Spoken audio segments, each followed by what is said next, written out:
thank you all for coming. This is the second town meeting of the Parking Commission. And tonight, primary purpose of your input from the merchants, landlords, office holders about the parking plan.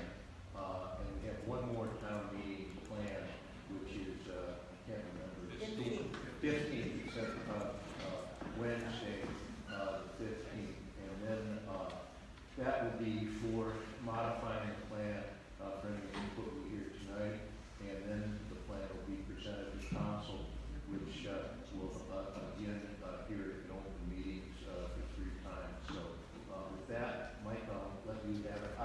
I have to leave at 6:30 to go to a JC's meeting, so I'm not walking out. He's promised he's coming back. I will. Promised us he's coming back.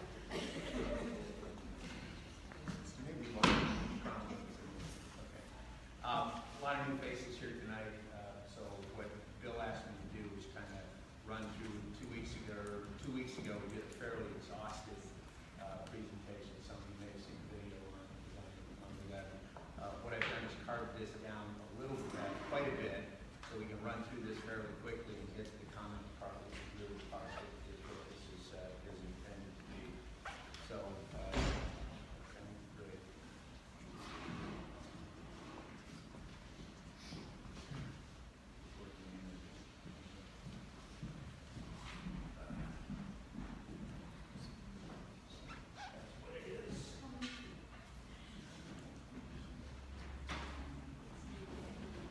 So first thing I'd like to point out is that we've talked about this before. The Parking Commission is just an advisory.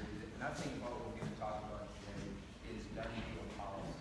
What this is a group that we're asked to get together, volunteers, to look at the issue of parking in the community, come up with some ideas to improve the situation. So we drafted a report which has been on the website since the end of June.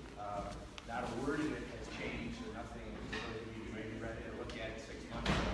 Nothing that I'm going to talk about today changes in any way, any element of what we talked about 6 months ago. The reason that they actually went forward at council was because of a plethora of other stuff that was happening last fall, not least of which was looking at the income tax increase. So the decision was made by council and the mayor to defer any action until the community could spend some time focusing on this. So we waited until after the first of the year. So that's what the reason for the gap from the end of June until today. Can everybody hear me right now? I'll try to speak up. What we tried to do from the beginning was to identify that there are multiple constituencies here that have different interests.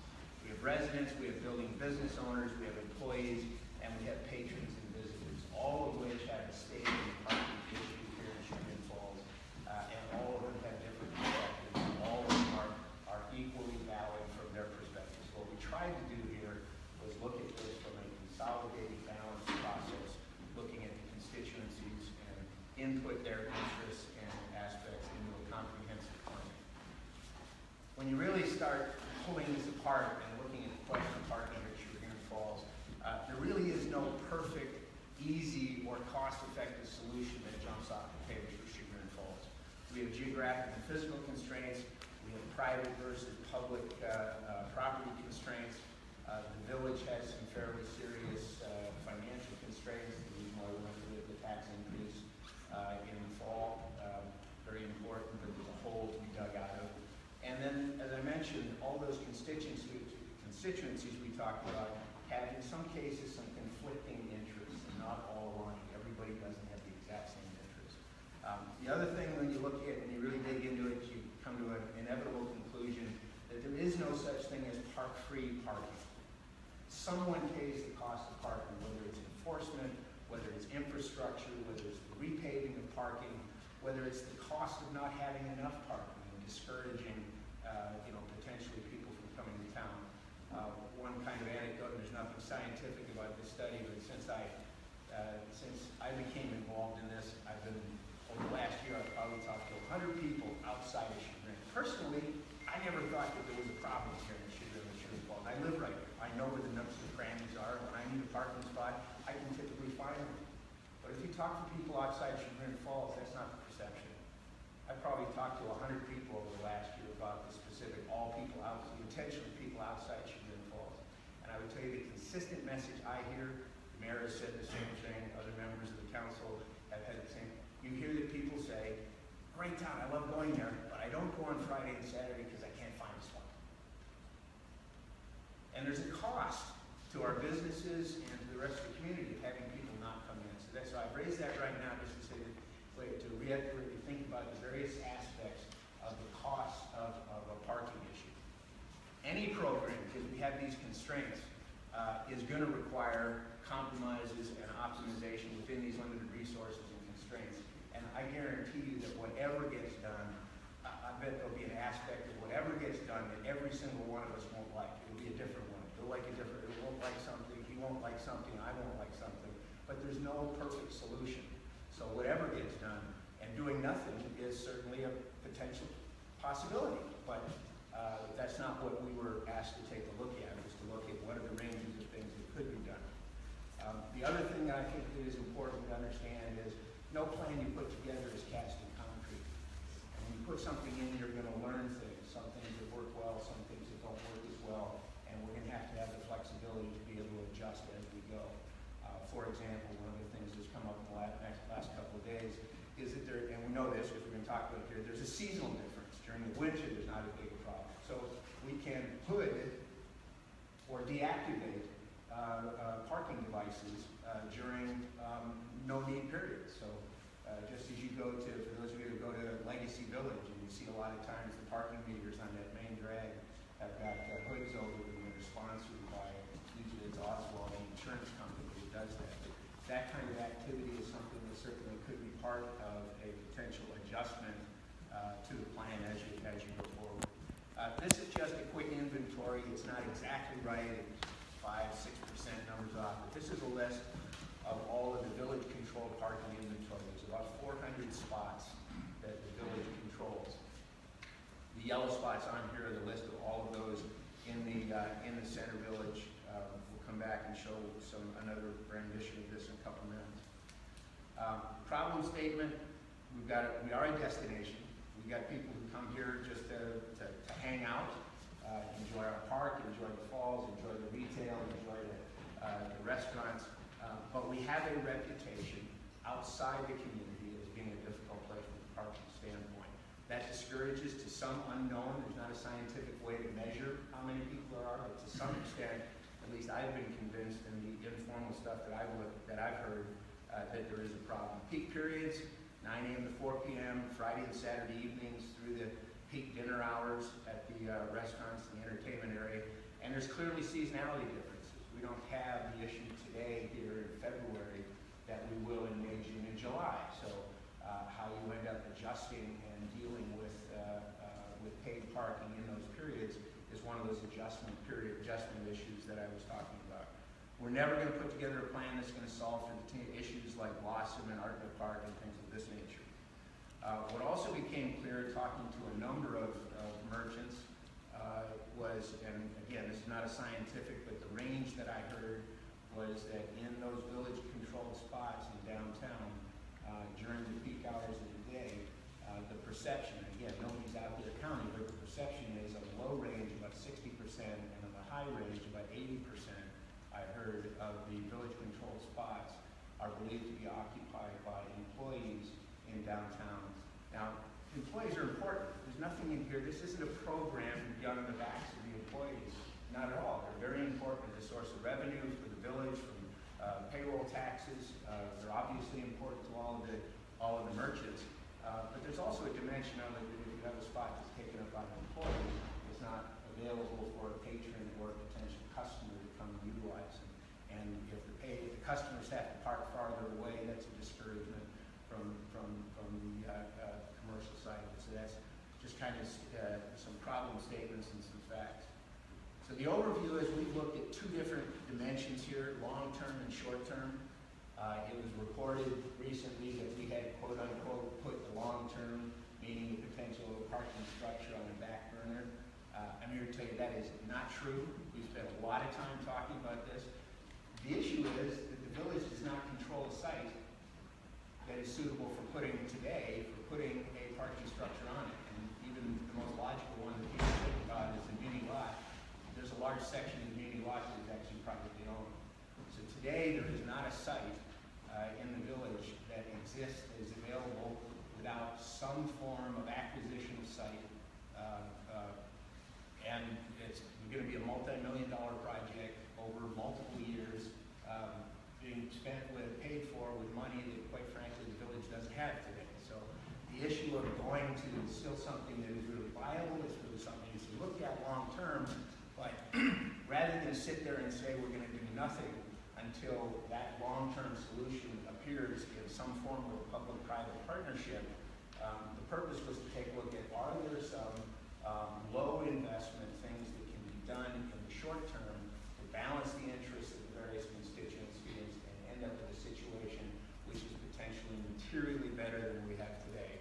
And that's what the near-term things that we're looking at is things that we can do within 6 to 12 to 18 months. Again, not ignoring the long-term potential of something in the parking structure, but it's a lot more complicated than a lot of people think from the site, financial, engineering, and disruption base to the businesses in town. So we're looking at things that are 6 to 18 months, relatively low investment, they're self-financing, and they function within the existing physical, financial, and logistical constraints that I've talked about on the first slide. So some of the key considerations was, from a principal standpoint, the notion that the users, and all of us, whether we're employees, whether we're business owners, whether we're residents, we're all users in some way. So the users of the parking infrastructure should pay for that, and taxpayers as well. Consider and reflect the interests of all stakeholders. I won't read through those. You can take a look at it, read them as I go here. And then balance the financial impact of the village businesses to the village finances. The businesses, the real purpose for doing this plan is for the businesses. Businesses represented in 2015, 59% of all the income taxes, 46% of all the tax revenues, whether it's income tax related or property tax related. So there's nothing in here that is intended to do anything but try to enhance the environment on a balanced basis for the business community. That's really the driving force here. It is not to raise money for the village. In fact, we'll get into that a little bit more in a moment. So at the end of the day, we looked at, again, the top half you've already seen, the constituents, their interests, and there's 7 different aspects of what we have in here. There's still a fair amount of administrative details. Some of them we've already talked about here, as to whether there's some seasonality that we can provide no-fee parking on during winter, for example, when there's not an issue. Those are the kinds of things that need to be worked out. But there's 7 things we've talked about. Near-term parking capacity actions. I'll show you something real quickly there. A movement to all fee for parking across all village-controlled spots. Economic motivation is really the only way to really change behaviors. You cannot force it. If you have free parking, you can't tell employees they can't park out in front of on Main Street. So if that's an issue you're trying to deal with, there has to be some other motivation in a fair basis to everybody that encourages a change in behavior, and that's what we try to do, and that's what I'll show you here. Discount and full fee employee parking permits, explain that. Resident optional. There was someone who came up in the last week said, I don't think it's fair for us to have to buy permits. Nobody has to buy any permits. Everything here is voluntary. Personally, I'd like to have a permit so I don't have to worry about carrying porters around, so I would buy it. You may have a different perspective and choose not to. So everything about this is voluntary. Enforcement and resources and procedures. Mayor Basic and Police Department have been very deeply involved in this, and the enforcement protocol that has been in place for many, many years is very, very complex. There's been a lot of work done to try to simplify it. There's investment in this program to automate and simplify and turn a fairly large piece of the enforcement administration into new technology and online, as well as monitoring technology that is available today. And finally, the parking program administration, and this involves what is it going to take in terms of additional staff, what is the revenue that will come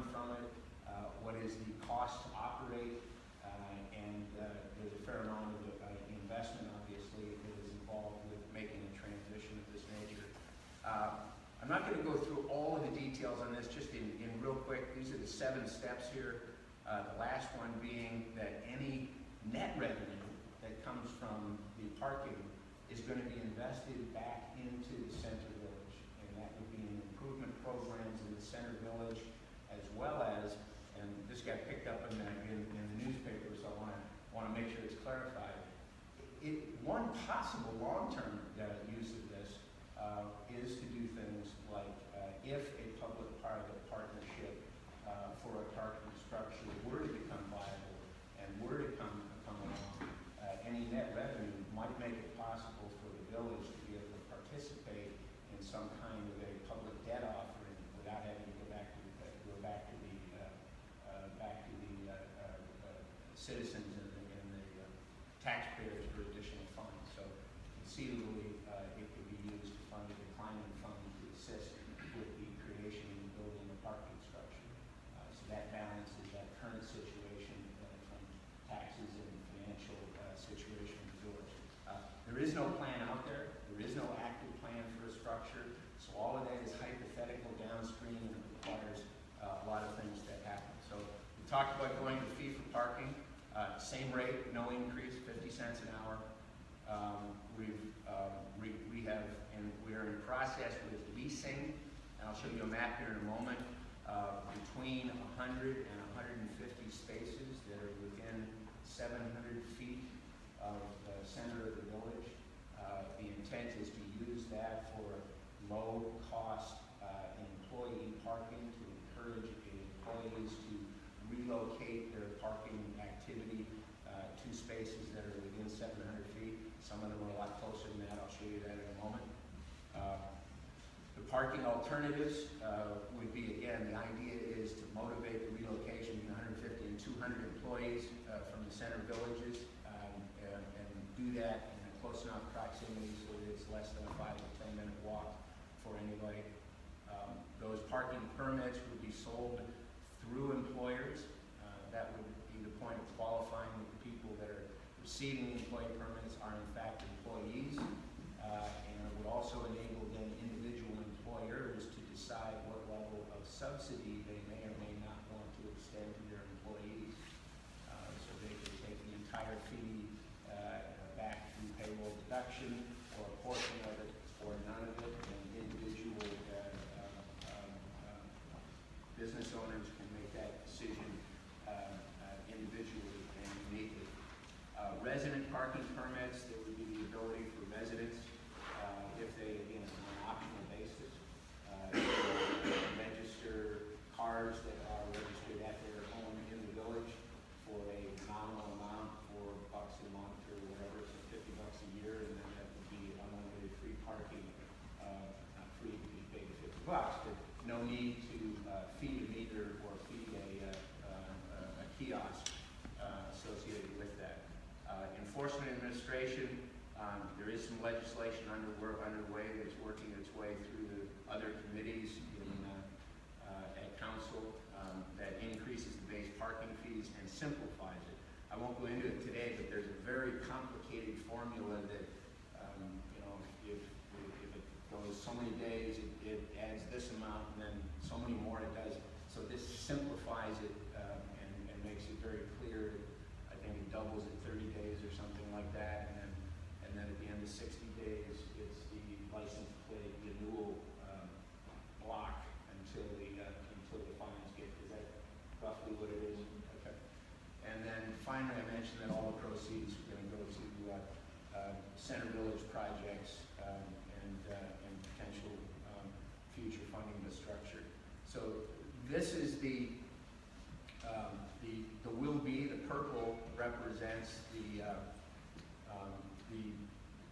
initial idea about designated employment.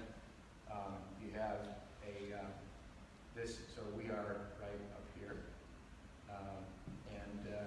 so this is the muni lots. The outside of the muni lot is part of it. We have 25 spots along Orange. We have 49 spots that we have an agreement with the Lutheran Church that we're going to have spots there that would be employee. We have spots at the school, at the intermediate school, the Federated Church, and there's 25 spots along this side of the plaza parking lot. We're not done. There's other spots that are being talked about, and then there's some down here along Main Street, and there's a possibility of some over here that we use for first responder parking. So we're looking for additional spots, but the idea then is to free up all of these other spots that are here for not use through and in here in the muni lot for employee spaces, and free those spaces up for patrons and visitors that would be feed at 50 cents an hour. So this is just, I won't spend a whole lot of time on that, but there's work that still is being done on researching new technology options. There's a lot of analysis that's going on in the administration on staffing effects. There's procedure on facilities implementation planning that needs to be done. There's legislation on whatever form council takes this plan and decides to implement. There'll be legislation associated with that needs to be worked on. Some of it, the fine structure, that legislation is in process now. This meeting, the last meeting, the next meeting is all of us soliciting public input. We had 4 or 5 planning meetings from last spring through the fall that were open to the public. And then this is one of the last 2 meetings. And just finish it up, this is, again, just bring it back to the final of what we're trying to do is take the interests of the 4 major constituencies and incorporate them into a short-term plan. Again, not pushing away the potential of some longer-term structural-based plan, but that isn't something that's going to happen in the next year or 2. Rather than not do anything, the idea was to try to put together a plan that shared the cost, shared the sacrifice, and dealt with an issue that was perceived as at least needing some consideration. So again, I'll finish up by saying this is a proposal. We voted it out as a commission. It's at council, and part of what we're trying to do here is collect information to refine, modify, improve the input to council to take the next step. So I'll stop at that point, and we're trying to collect. Yes, ma'am. The map that showed where employees can park, the yellow was for employees. So purple is, in this plan, purple is the concept. Okay. What's the yellow for? The yellow is that's just designating spaces at the intermediate school, and because of the issues around what may happen with construction at the intermediate school, we were just calling that out as a separate item, because that may change. Well, like number 4 in front of Macy's building, what is that parking for? Where are you? Meter parking. That's This is metered. That's So that's metered. meter parking, It's that's not metered gonna today. change. Yeah, it's metered Meters are today. gonna stay. Yeah. Well, so let's talk about technology. There is kiosking technology, there is metering technology, and there are pros and cons to both of them. Okay, and so the decision in terms of what that mix is, administration is going to make that decision. There's been some research that's been done, certainly in the big concentrated areas like the muni lot, and then over by 28 up there. That'll all be kiosks because it's very cost effective and logical to do that. When you start getting into street side cost, you can only have about 12 spots per kiosk from a practical standpoint, so the kiosk is within. So the cost per spot, and every one of the kiosks has to be an internet capable device. So the operating cost of operating that along with the credit card is very, very expensive. So there's a trade-off there that ends up having to be worked through some combination of village council and the administration to be doing that. We haven't made a recommendation on either one of those. We collected the data and that decision we made. So that's something to also collect information. Now, I work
further down there, so the handicap spaces that are there, it's not an intent to get rid of those.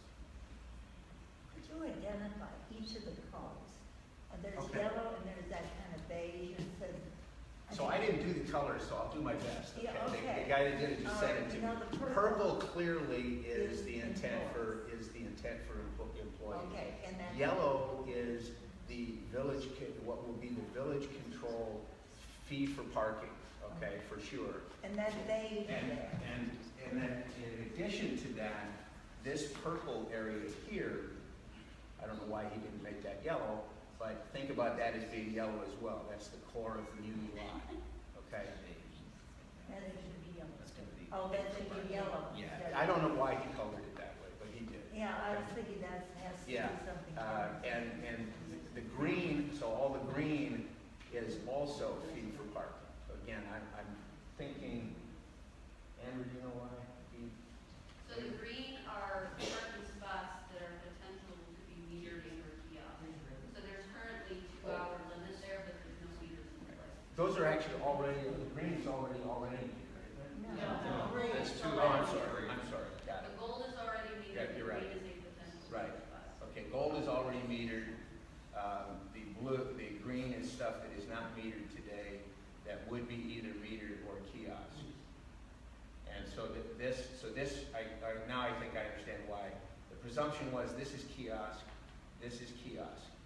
The potential discussion that the green could be meters, okay, it could also be kiosk, but the cost effectiveness of kiosking these here is really questionable because you have to put a lot of kiosks in at $16,000 a pop, and then they all, each one of those has to be individually internet or wireless communications to be able to validate credit cards. Where are the two blue spots? She was. Well, she didn't have more questions. Oh, there is parking behind Rick's. Now, is that private parking for the hardware store and Rick's Correct. and the bank? Correct. Okay, so the village doesn't have any control Correct. over that parking? Okay. Or for the mass of the plaza parking. Okay. That's done. I'm here today speaking on behalf of Tony Haddad. I'm sorry, and stuff. Tony Haddad, she owns Tony and Style. So her point of view is that since 1962, and really if we tell the truth, since God was a boy, there's been a parking issue in Chagrin Falls. Well, it's 100 years. It's not- Somebody's always griping about it, there's some kind of a problem. She's attended numerous parking meetings here in Chagrin. We have never had complaints from our customers about parking. In the summer, we're a busy store, we've had no problems whatsoever. Yes, the population of visitors increases in the summertime, but really, if we tell the truth, a lot of that is due to the restaurant visitors, not so much to retail. To go through this plan for a few summer months makes no sense whatsoever. And to put the burden of having to buy a parking pass on employees is absolutely ridiculous. We are not downtown Cleveland, nor do we want to be. We don't have a parking problem, so why pick on the employees who are the least able to afford it? The village recently increased income taxes, and now you're going to charge employees $40 to $80 a month in order to park their car. The merchants and the employees are already accounting for the greater majority of the taxes taken in the township. We're already paying rent, we're paying taxes, we're making this a very viable downtown. This plan, we feel, is not intended to bring in more people and more revenue, and we do not see it as a benefit to the merchants. Thank you. Yes, sir. Did you say those kiosks were $15,000 a piece? There's a lot of different versions of them. I think the one that was looked at is, I think the lowest one we saw was like 12,000. You can get them as high as like 20,000. So they were looking at ones that were kind of in the middle of the ground.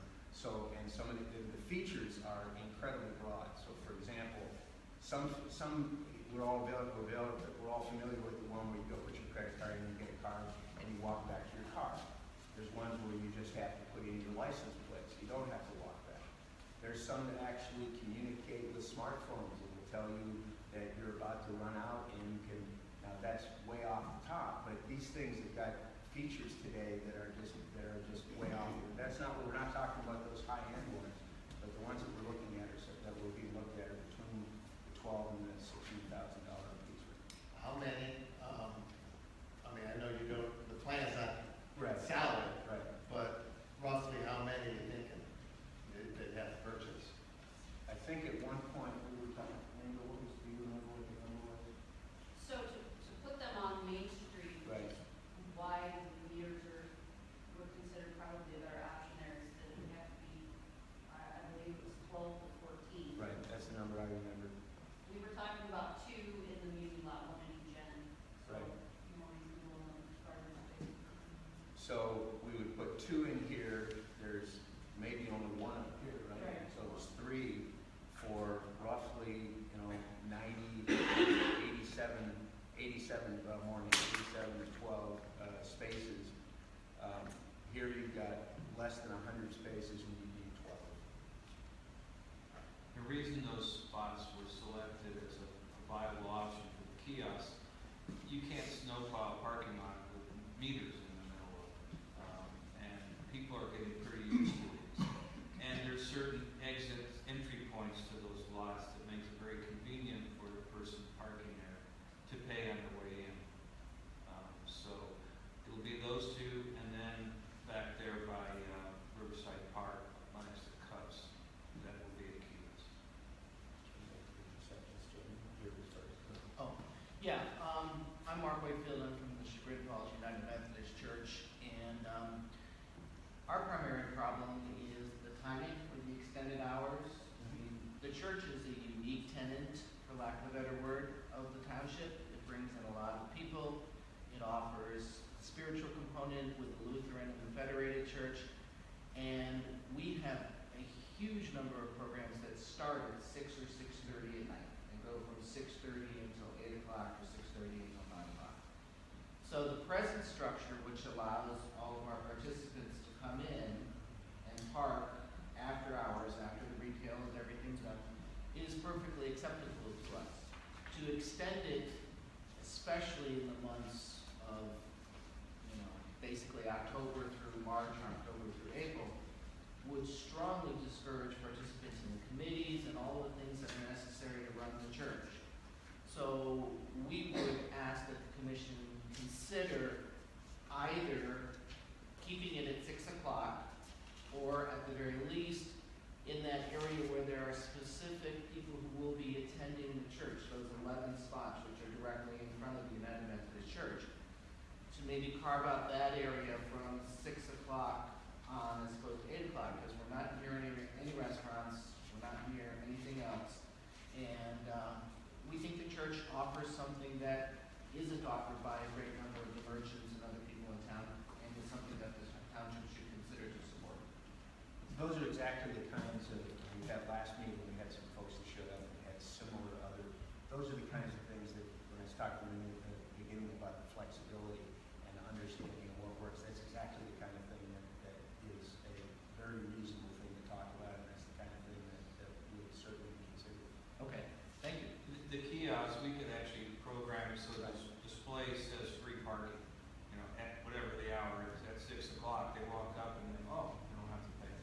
So there's all kinds of ways we can use technology to kind of give this the flexibility. Or low technology, and the nights that you have programs, you put hoods over meters. I mean, there's a lot of things, there's a lot of ways that we could talk about doing things like that to certainly be fair and respond to those kinds of things. Because between the lot that's directly across the street, the dry cleaners, Hussey and Bank and all that sort of stuff, and the 11 slots, the ones on South Franklin, that's usually These sufficient. ones here? Yeah, those Yeah. right there. Yeah. I mean, those 2 areas are normally sufficient for our meetings. We're not holding those huge evangelical meetings at that hour of the night with lots of people together. We just have all our committees come in and all our Bible study classes and everything else. And that's the reason those 2 were considered. We had someone up on, that was in here 2 weeks ago that lives up on Cottage that has no driveway, has no garage, has to park outside. So that was another one that we talked about. Those are the kinds of things that be reasonable. some of these things we won't learn until you actually implement. And that's why, even when it's implemented, we need to have the flexibility to adjust to the real things that are, and fair things that are going to be found out. Well, rest assured, we'll continue to remind you. I'm familiar with the kiosks. You see them in every town now. I found Naples 2 weeks ago. They were everywhere. In Newport Beach, the first time I've ever seen it, they have it's a size, it's about 1.5 times the size of our meters we have in town here. It meters 2 spaces. It takes a credit card. And that's what they seem to use very, very effectively in lieu of the kiosk. So every 2 spots there's a meter. It's kind of interesting because when you swipe your card and you put in your time, if you underestimate your time, it knows if your car's still that spot because I guess it must be like an infrared eye. Your sensors in the page. As soon as you pull out, it cuts off the charges on your car. But if you stay in there beyond the time that you programmed in, it keeps adding on your card. You brought up a good point, and this issue's come up in other meetings. Whatever type of device we use for fee for parking spaces, all of them will take coins. So when we talk new technology, you're still going to be able to put quarters. Okay, these also took part. Yeah, I understand. And so we don't want to just get into this technology world too heavy. We will not do it. I understand from the police department's research, the ones that take dollar bills is just too troublesome to bother. They break up. And then the the card operated ones have a pretty high fee for the connectivity and the credit card charges. And so we're leaning towards going with the standard parking meters that we have in the existing parking spaces now and phase those out over time. The kiosk is nice because it really reduces the internet cost and the card transfer. We would have to charge For the concentrated space. for the concentrated space. Right. We would have to charge, what was it, almost $2 an hour. Yeah, there's $1.25 $1.25 an hour just to cover the connectivity and credit card fees. When There's- Chief Casey was talking to one of the companies that sells the credit card, they said, you don't have enough infrastructure here. There aren't enough because the fixed cost of operation to make it, that's what drives the cost of what we're trying to do absolutely, was to not take the cost up from 50 cents right there. But the other thing is that, and I don't, Newport Beach is maybe a different clientele than maybe here, but in places like Topeka, Kansas, and Madison, Wisconsin, where they've put credit card, it turns out that less than 15% of the actual user events actually use the credit cards. And across all of it, it surprised the heck out of me, but that's a statistic that has been repeated in quite a number of communities. So anyway, but there's something, again, with the balance of technology hasn't been decided yet from all kiosks to a blend of kiosks to all meters. Well, certainly it isn't all meters because you can't do it in the parking lots because of volume. So basically, this is just to get employees and owners of businesses to not park on Main Street, basically, right? Is that what this all started because too many people were in those spots for too long and it was supposed to be 2-hour parking, but they stayed there for hours and hours and hours?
parking building, and our patients, use the municipal lot, and we share it with the 100,000 real estate agents that come and park there. The, real estate agents, I mean, and I might preface that by saying I've worked in my office for 29 years. And in 29 years, you've done 100 parking surveys, and all of them have said the employees are the problem, and I agree, I am. I park my car at 7:30 in the morning, and I work all day long, and I don't leave until 6:30 at night. And my car sits in that space all day long.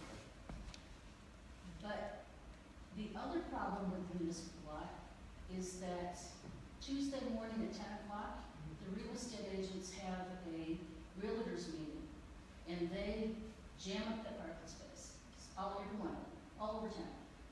Then they have the meetings, in the afternoon they do the realtors open, and they leave their cars there because they carpool to those open houses. So that's every Tuesday. Well, when Realty One was sold to Howard Hanna, all those people moved down to us. The agents or the waiters and such from Jekyll's and all the people up there, they come down and park in our lot. The people who are on the other side of the streets, that side of the streets, they come over and park in our lot. The cars never move. All day long, none of the cars move.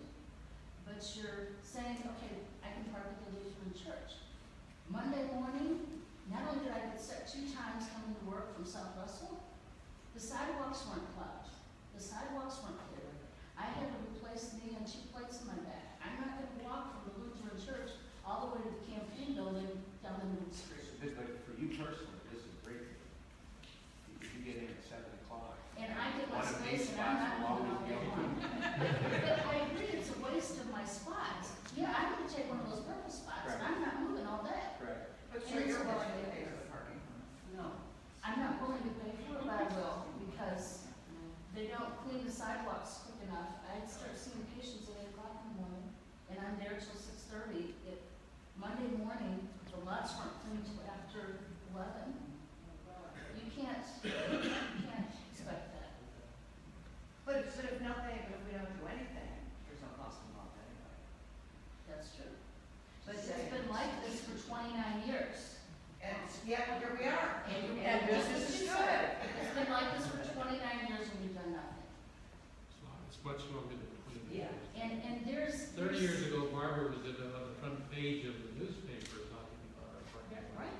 If And you go Lydia up- if is you- a patient in their office. If you go up to the Historical Society, you'll find out that 100 years ago, there weren't enough hitching I'm posts. sure you're right. So this is, So then why don't we do something that will actually create more parking instead of arguing about what are we gonna do about parking? I think we're doing What that. is the plan for creating any new spaces? Well, we got 130 to 150 spaces. By shipping the employees out. Yeah, just by moving people around, you haven't created anything. So, we are, guarantee you, we are open to any suggestion. We have looked at, the village does not have a site today to go to add additional spots. It doesn't exist. The village would end up having to buy property, which is either existing residential or it's existing commercial.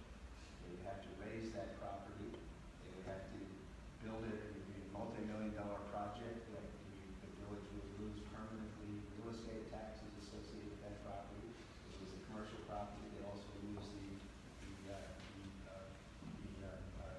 payroll taxes associated with it. There's no easy answer. When you look at the physical constraints of what we have here in the center village, I'd love if there was a place that was easy to go build 200 spaces. Where is it? It's not there. Well, And even things like but I if you have take- worked here if you since the take lower the- barn was bought. And the lower barn was bought specifically for, and Dick Butler works on my floor, the lower barn was bought specifically for to raise that and make it into a parking lot. And now that people are saying, well, we don't want a parking lot next to our house, and I don't blame you, I wouldn't either, but I also would want to rent a Dusty Moore. That was like 36 spots. Not important. That's, Not important. but 36 I got spots you. is I hear gonna you. be some. I That's hear you. new parking. Yeah, it doesn't New change. parking.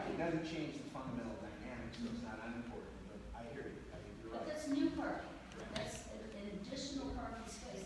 And although these spaces are all here, they've always been here. Isn't it true though that you guys have negotiated leases with Yeah.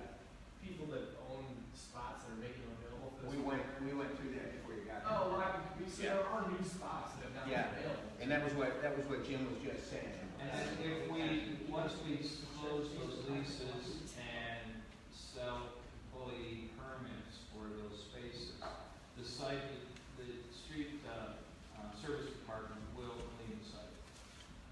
This snow hit us this week, and maybe it wasn't, but if we expect employees to walk, they're gonna have cleaner sidewalks than we witnessed this week. Within reason of a heavy snow and time constraints. I remember some discussion about the land that's directly, probably to the east, on East Orange of the 28th spot. That's what she was just talking about, where the, Oh, I'm sorry, I didn't hear the preference. Okay.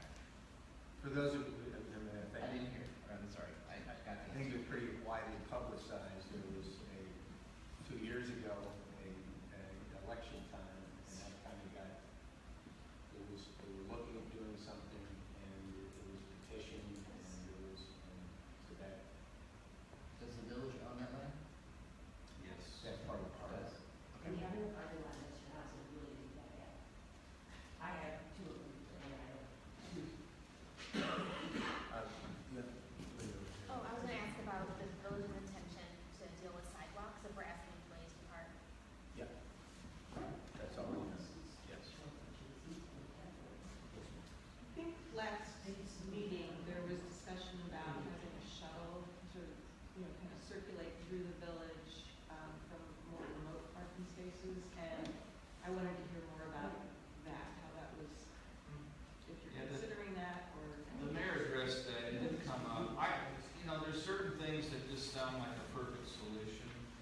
The village did try using a shuttle. They actually hired Lolly the Trolley to come in for some of the big events, and there just wasn't any ridership. The cost of buying one of these airport shuttle buses, vans, and pay insurance and pay a driver, and then have them just, they could go out to the armory on East Washington Street. We could always look into that, but that's going to be expensive. And we're just not comfortable that people are going to want to be detached from their vehicle by that much of a distance and rely on waiting a bus to take them to their vehicle.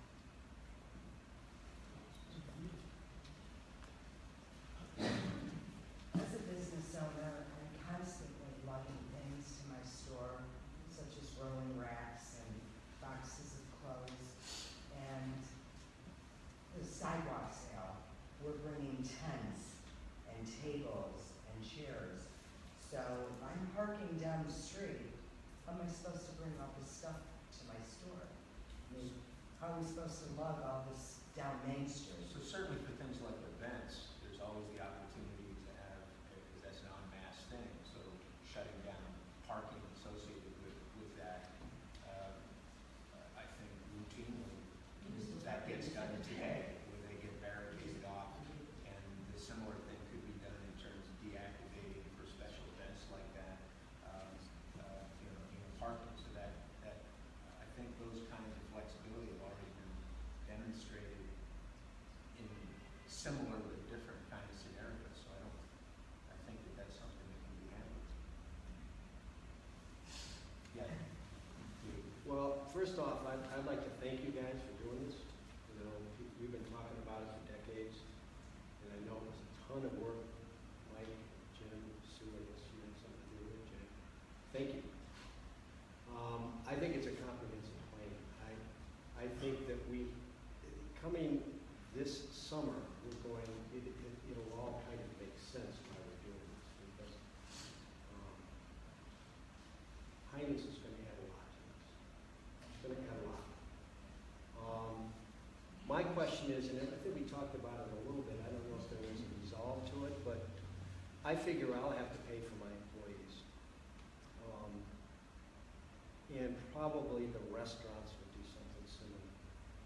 but it's kind of a revolving thing. I mean, how does that get implemented? And how does it get policed?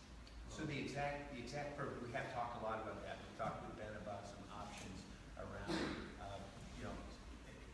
some people may have stickers on their windows. That's fixed to a car, but that doesn't satisfy you. You may have 20 people, you may need at any given time, whatever it is, you need a limited number.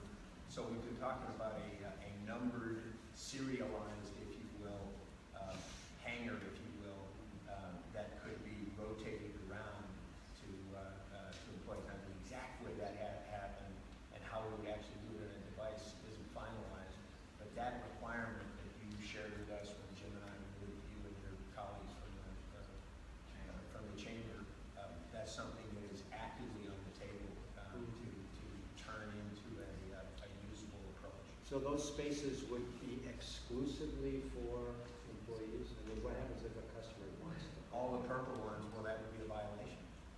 So that would be a finable event. And there'll be signs so that they're only for permanent employees. I think that's the thing I'm the most sensitive to is pissing off the customers. I mean, I think that we have to suck it up as employers. We are a victim of our own success. I don't think it's not going to hurt me to pay for some employees. But, Maybe it's not gonna hurt you, but it's gonna hurt others. How many across the street from? Can I just respond to that for a moment? Come back to it. whatever. But I sure as heck don't want to piss off any customers. Dewey, and we have the same concern. Yeah. And one of the things we just did at the last council meeting was we authorized Chief Dasick to go out for bid for new software for what they call paperless ticketing. Right now, if you get a parking ticket and you come back to your car and Ralph is still in his three-wheel vehicle driving around the village, he's got to drop what he's doing, go to the police station and go through his book and find that ticket so that if the person wants to pay it right then. With this new system, it's going to show up instantly on the computer in the police department. So that person can come in and go, why did I get a parking permit? Well, there's going to be some give and take on it. There's going to be some leniencies, I guess is maybe the good word for it. We're going to set it up so that it's much easier to pay a parking fine for parking in the wrong spot or letting your meter expire. There's multiple ways. You can pay online, you can pay at a little pay station outside the police store, so you don't have to do it during office hours. And we're going to have the police station manned more by people to handle complaints and different people that come in with parking violations. And we're going to walk down that road very carefully. It is not our intention to upset any merchants, customers, or any restaurant customer, or any visitor for that matter. But another part of this to keep in mind is remember, my opinion, if we're able to, if this is successful, and we get 125 to 150 employees, spaces occupied today in Center Village, moving to those spaces at the Lutheran, to East Orange, to the Federated Church, to the school, those are now free available spaces that are there in the Center Village that aren't there today. So it changes the availability dynamics of the parking situation, again, if we're successful. So one of the things is, yeah, we're going to make it easier to pay fines. Yeah, that maybe makes it a little bit, but I think there's also a greater likelihood we'll create a situation where there's less likelihood that someone will ever get the violation in the first place, because the spaces are available and they won't have to take the chances of parking in an employee designated spot. Yes. How many village employees are we parking right now across the street from Village Hall? So one thing I would mention is that we have, part of this is to identify a solution for the employee parking, so there's the village employee parking, so that they're not in that spot. We've identified some spots that they would be able to occupy that are away from that. One of the other things that happens charge, is the village going to pay for those people to park? Yes. Wait, I didn't No, you understand. said, no, they're not, you said that the You're employees gonna are buy employees. parking. They're gonna have to buy, they're gonna, They have to buy parking. yeah, they're gonna have to buy a parking, pay the village, So let me employees. say, I don't know if the administration or town council hasn't made a decision on that. They could decide that just as an employee of any one of your businesses or the other businesses, that you could decide, as Dewey said, he's going to, for his employees, that he's gonna pay for spots. The village can make the decision that one of the benefits that they will give their employees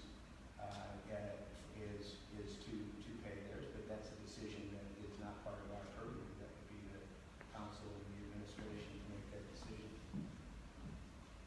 One other thing that I'm gonna come right back to, one other thing that I live down on West Washington in the morning, I walk by the Union lot pretty early, and there's about, some days, 6 or 7 carpooling groups that come together and leave cars there and then drive off to, whether they're going to Columbus or they're going to Toledo or whatnot, and leave 4 or 5 cars sitting. And that's not an uncommon situation. I see that very frequently, so it's not just the employee people that you're seeing that is I happening. just have a problem with the RTA bus too, because people live park, and this is a lot, you mentioned the RTA bus.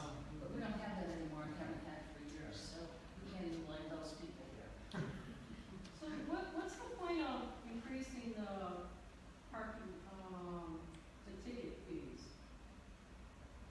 So today it's $10.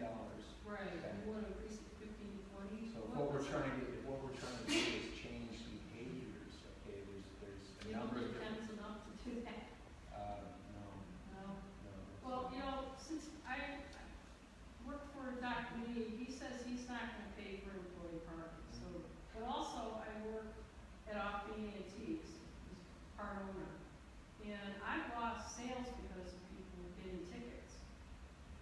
I had a lady who came in, wouldn't buy a table, let me go out to my car and get my checkbook, came back and holding a ticket. She said, oh, I can't buy that now, I'm too upset, how much is this gonna cost me?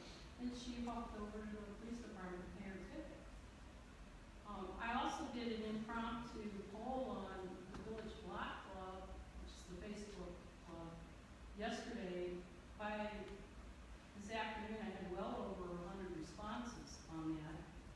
And the vast majority of people said they did not want to pay parking. Is this something that then can go to a vote for residents? I think that's talking to the village council. And also, one more thing, why are you wanting to charge residents less than non-residents for parking? Shouldn't it just be the same for everybody? Well, if you also think that what we're not doing here is residents are paying for all the paving and all the infrastructure. Our income I tax is understand, going but up. so are the, yeah, so just as employees are getting a discount, that we're, the residential people who are paying income tax and real estate tax, that was the rationale for doing it. I don't know, that's the rationale. Yes, ma'am. It hasn't been mentioned. It was in the paper, I think Barb wrote it, after your last parking meeting. And you were looking for areas where you could shuttle people from. And River Run Park was mentioned as one of the places. And I just want to object to that. First of all, I think it's a little, to have employees park. And secondly, if you designate that as a place for employees to park, where will people who use the park park? So there's no, River Run Park is not on the map? I know, it's not on your Yeah. map, but it was in I there. think someone Barb may have raised a question about that, but we, to be honest, we've never had a discussion at the parking commission of suggesting that. There was some, Oh, well, it was So- mentioned in Barb's Yeah, article. there's no serious consideration. And Okay. I would be opposed to it for work. Right. I mean, we don't want to pave over existing park. No, I'm For talking employees. about River Run Park, Yeah, not That's what we're Riverfront. talking, there's very little parking area there next to the salt shed, there's some. But, no, that is too far, and we're gonna see what we can do without a shuttle bus, and then look at the merits of maybe offering shuttle services. so it was, I think I remember the context. There was a question from the audience that sparked that idea of the shuttle bus. And kind of on a live theoretical, where might there be some places to do that? River Run was tossed up as a possibility, but that was a theoretical what if, not a serious discussion. And just, I think. Well, it was mentioned it has to be. Yeah. Okay. Thank you for clearing that up. I have a question about the employee counts. Does that include people like the realtors who come in and out so that they are counted? Okay. Okay, we looked, I know there's already valet parking in the village run, I think by the businesses themselves. The only place that has more of a challenge for parking than we do is Little Italy. And yet I never worry about going to Little Italy, because for $5 I can use valet parking, and believe it or not, it comes back the way I sent it off, so. I always thought they figured it out. We are, Didn't we talk about that in the last meeting? yeah, we are looking at some different options for valet parking. And I think there's some real merit to some of the ideas. Let the younger kids run back and forth instead of us. As long as it's not 2 miles, 15 minutes, right? No, yeah, that would be useful. We gotta go slowly. Yeah. Yeah, the issue is that there's a thought about doing it at the intermediate school. You know, it's kind of like a 10 or 15 minute cycle to get back and forth. How do you logically move people back and forth with walkie-talkies, and keys are one place, cars the other. Logistically, when you think about how you do that, it becomes more complicated. If you look at, we need quite a bit of space to stage the cars at peak times, so that the runners have a chance. If you go out to downtown, you'll see they have the cars all backed in the front until they get caught up with the rush. Any other questions? Yes, sir. Oh, yeah, it's an interesting plan. I have a business here in our building. I heard that the plan is not for revenue for the city. And basically, that's all we're talking about is putting money in the machine. I mean, that's basically what it's all about. And there's an assumption that our customers are gonna buy into this, and we're not gonna lose, shoppers, customers in the city, with a little bit of annoyance of the kiosk. I mean, I know Starbucks, people stop for 15 minutes to go to Starbucks. I mean, it is an annoyance, and it's an assumption to say we're not annoying, the bread and butter that's feeding us. One of the things we're looking at doing is extending the courtesy time. So if you're going to go stand in line at Starbucks or the popcorn shop to get a cup of coffee, you won't have to put any money in the meter. Also, another way we're looking at it, and Mike already brought this up, if we have less employees taking up the prime parking spaces all day long, there will be more available spaces for people to do the quick in and out without having to park and walk 2 blocks to get to coffee. If the mayor was here, but he did lie to me, he's not coming back out. One of the things he did, which I think was pretty interesting, was he talked to a number, he got some ideas of places that were of relatively similar size. Nothing's exactly the same as you got here. And there were 2 that came off that went through similar transitions. Bowling Green, Cooperstown, New York. In those 2 places, roughly kind of the same. Here he is. Uh-oh. He's find a place to park. So I take it back, he didn't lie to me. Bill, I was just trying to share with them the discussion that you had with the mayors of Cooperstown, New York, and Bowling Green. Different, but in some ways kind of similar in terms of the issue that they were confronting and the implemented plans that we didn't fashion this around those plans, but it turns out they're very similar. And the reactions that, Bill, you might want to, I didn't talk to you guys, you did. Cooperstown actually is a shockingly similar town to Chagrin. It's about the same size, and they have a bigger seasonal parking problem than we do in the summer with the whole day. And they implemented a parking system almost exactly like what we're talking. Only in theirs they had 2 large remote lots about about just geographically, I would say from the center of town to where River Run Park is outside of town, and the Armory, or the Cleveland Clinic facility up on Washington Street, and they had two buses that circulated throughout the day. The mayor said they had some initial problems in getting used to the new system. He says most of that was passed after the first 30 days. They choose to bag the meters and the kiosks in the wintertime when there isn't the traffic. Suggested that was something that we ought to think about, so we're thinking about that. Bowling Green implemented this and is rolling it out really throughout the town. And other towns have tried this. The city of Cleveland has implemented a project similar to this in the University Circle area and in the Warehouse District. I think, Lisa, do you remember where they said that was in the Warehouse District? It was on like West 9th or West 6th over there. Yeah. During their construction, they had taken out meters, and when they went to go put them back in, these store owners actually pushed for the kiosk parking as opposed to meter parking. Yeah. So it has been tried and it has worked and it's been successful where it has been tried. And mayors of Cooperstown said it was really an improvement in what they were doing. It gave them money to do the things that they needed to do in the downtown area. And again, if you Google Earth and look at it, you'd be surprised at how much similar it looks to Chagrin Falls. You also mentioned to me the other day about the Google application.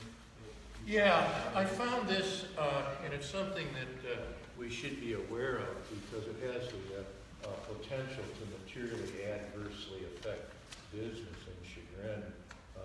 Google is coming out with a new app, and you put in where you want to go, and it will tell you if there's adequate parking. And if that, gets implemented, and Chagrin is always showing up as no parking, that's not going to help business. And I think they'll probably be rolling that out this summer. Oh my God. Sir, excuse me, I interrupted you, you were asking a question. Okay, you started asking a question, I wanted to make sure I. Have you taken into consideration getting motorcycles off Main Street? So that store owners can have customers parking on Main Street? Yeah. I think that's Lydia Champlin's responsibility. She's going to deal with it. Lydia Champlin. No, we would love to do that. We're open to ideas. There's no real easy way to do that. Pretty efficient parking. Says a motorcycle.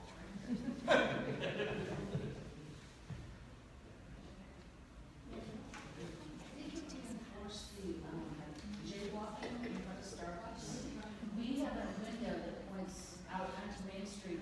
We have counted thousands of dollars in a very limited time.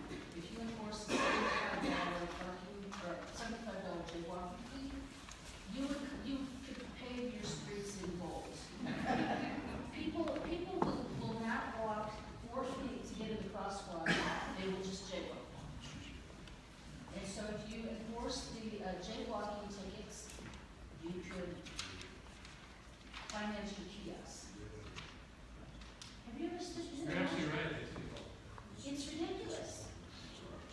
Back to Cooperstown, it was through just by chance that I met some people that recommended we talk to Cooperstown people, and some of the Cooperstown businesses admitted that they resisted their parking plan as it was being planned in the first stages of implementation. After it got going, they said it's one of the best things that the village or the city ever did, because it really got things organized and streamlined. What I haven't heard tonight that is something that is really the impetus to all of this work that we're doing. Heinz is opening up in a very short period of time. There is that's probably the second greatest concentration of employee parking in plaza parking. Those people are going to have to find some place else to park.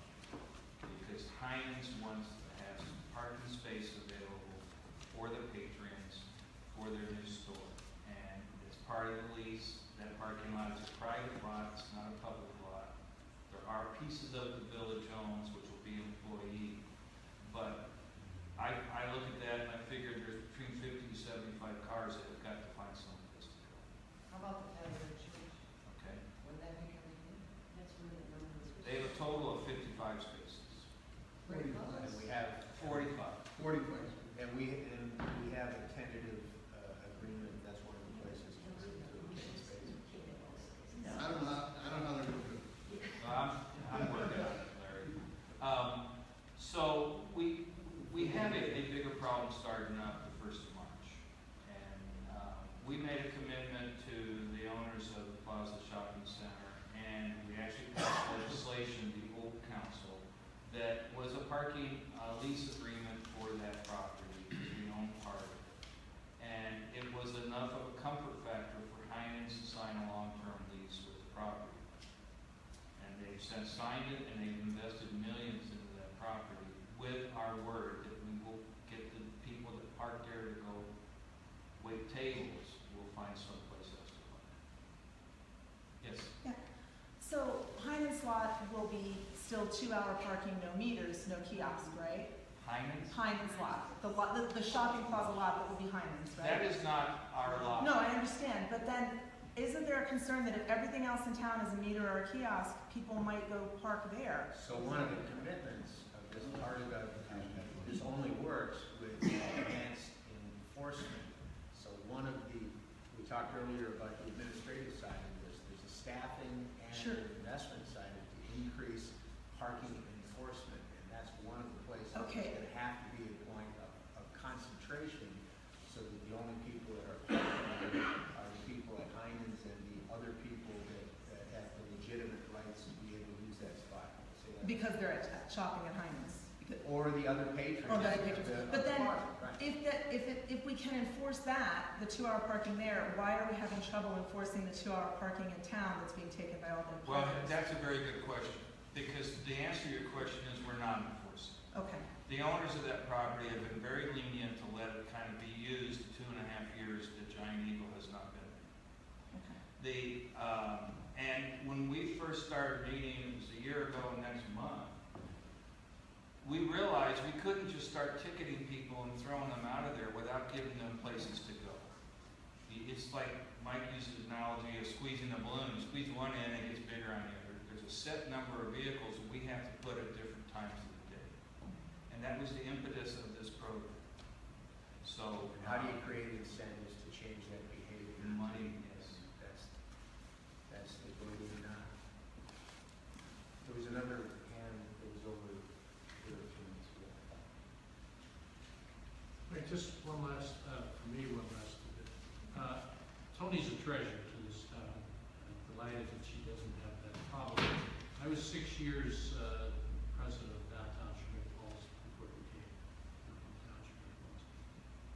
She would be in the minority of the merchants that I talk to on a regular basis, and probably the person who would maybe disagree with her most is her brother Peter, who used to get on my case all the time. Several years ago, we were trying to get, when your hometown, Chagrin Falls, was trying to convince council to have outdoor dining.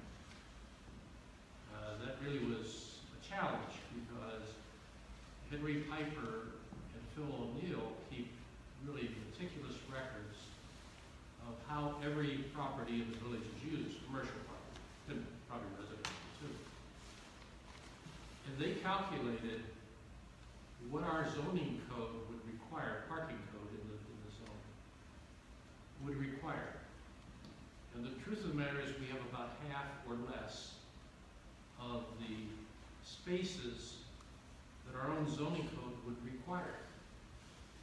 And so the truth of the matter is we've had to move and try to help our restaurants, because our restaurants are a major draw here. We're almost. And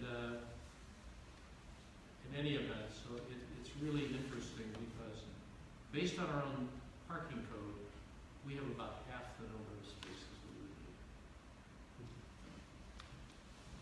Interesting and good to know, but I guess I agree with Tony. I think I'm not disagreeing. agreeing with her, I'm not. No,